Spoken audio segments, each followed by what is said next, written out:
बबन गीतेचा भाऊ ते आरोपी आहेत त्याच्यात? हा, बबन गीते होता काय आहे त्याच्यात? तरी मी त्याचं नाव टाकलं.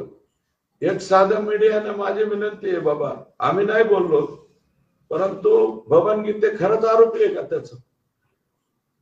राजकारणामध्ये विरोधात लोक असतील, अरे आम्हाला बी विरोध करणारे आहे, पण असं थोडीच आहे की त्याचा एकदम कार्यक्रमच करायचा.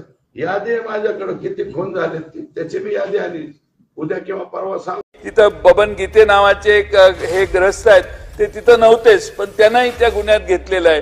कुणाची नावं घ्यायची याच्यासाठी मुंबईला फोन करून कन्सल्टेशन झाल्यावर गुन्ह्यात त्यांची नावं कुणाची घ्यायची हे ठरलं. परळीला एक गुन्हा झाला, परळीला गुन्हा झाला. दुपारी त्या कार्यकर्त्याच्या घरी माणसं गेली, भांडण काढलं, 2-4 जण गेली, परत आली, परत 15-20 जण गेली, जाऊन गोळ्या घातल्या.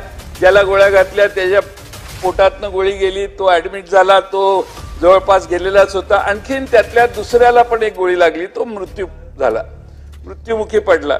अध्यक्ष महोदय, हे सगळं निवडणुकीच्या नंतरचे पडसाद आहेत त्या भागातले, आणि त्यामुळे अध्यक्ष महोदय त्या ठिकाणी नक्की गुन्हा कसा झाला आणि काय झालं याचा अभ्यास जर केला तर अध्यक्ष महोदय त्याचा जो चुकून वाचला गोळ्या लागून त्याचं जवळपास डाईंग डिक्लेरेशन देखील. परळी शहर 3/7/2024 2 गटात फायरिंग. मरळवाडीचे सरपंच बापू आंधळे मयत झाला.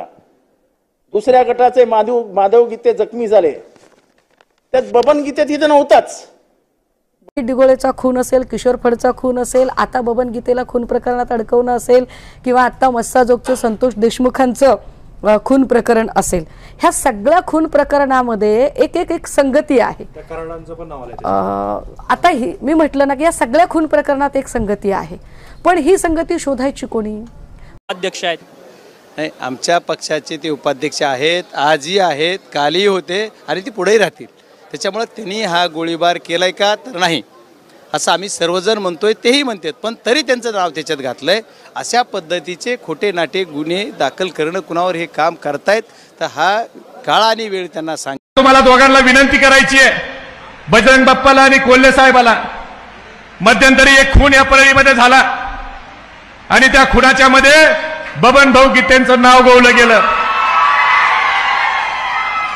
माझी विनंती आहे तुम्हाला दोघांना, जर बबन भाऊ गीते दोषी असतील तर त्यांना शिक्षा झाली पाहिजे, पण तुम्ही सीबीआय चौकशीची मागणी करा आणि त्यातला खरा आरोपी कोण आहे ते एकदा महाराष्ट्राच्या जनतेला कळू द्या.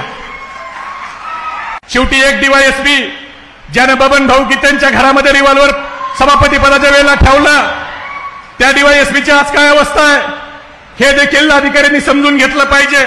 आणि जे आपल्या समोर दिसत नाहीत असे बबन भाऊ, आणखी जे कुणी असतील असे सर्वजण